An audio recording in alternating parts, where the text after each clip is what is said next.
I mean, you knew you were getting a Lifetime Achievement Award, but there were bits of it that you didn't know about, and that was the film that we've put together. Absolutely, and I didn't know my father was going to be there, my daughter, Josie. You made the point, though, that actually, as rugby players, you tend to be a lot more humble. There's not as much focus on rugby, so you don't necessarily enjoy that limelight, that moment where we're celebrating your amazing achievements. It's not something that comes naturally to all of you, really. Well, I mean, it's a team sport, isn't it? So when you have individual recognition, it's a bit sort of embarrassing because it's about the team, really, in rugby.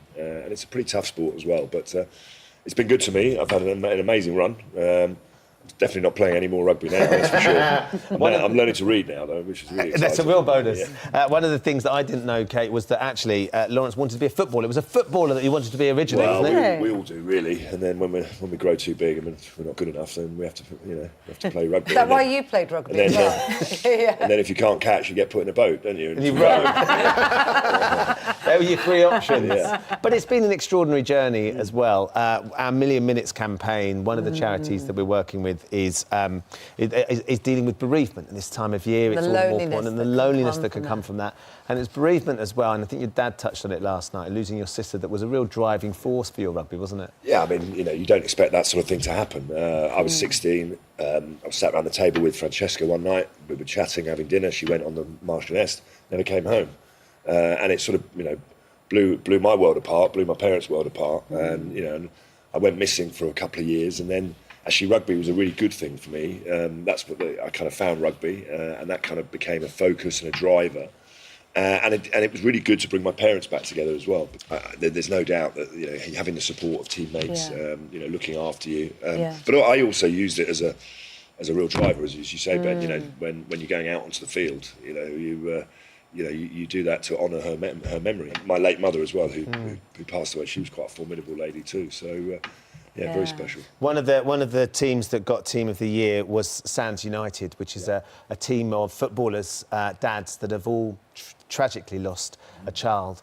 And that's an extraordinary thing as well. Watching those guys up on the stage, involved in a sport that is full of banter and full of macho men running around, and yet using that team as a vehicle to share their grief and understand the pain that they're all going through. Yeah, I mean, that was probably the most emotional part of the evening, listening to you interviewing those guys, and they were sort of welling up quite understandably, because it's a sort of therapy for those guys. Football's been something to help them deal with the pain that they're going through, and they've got sort of that sense of doing it together, really.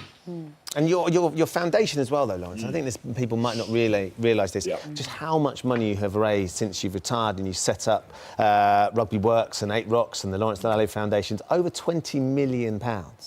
We were talking last night. What's the driver for you there, though, Lawrence? Well, I mean, I think it's around working with young disadvantaged kids who get excluded from school. There's 12 young people expelled every day.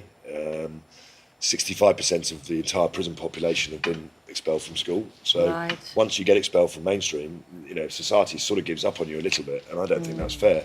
We've all been born into lovely families where you get unconditional love and you get support and you get help and guidance. And no young people are born bad; they just need a bit of help and support. So the rugby's been the focus to try and do that. We're now working in over 70 schools around the country, working with over 500 young people, and actually having a real impact on their lives, transforming their lives. Amazing, extraordinary. Another thing people might not be aware of, I wasn't, is your extraordinary showbiz past, Lawrence. So you were in the choir when you were at school at King's House, sang at Andrew Lloyd Webber's wedding, on Tina Turner's We Don't Need Another Hero, and also sang Ave Maria in Evita in the West End.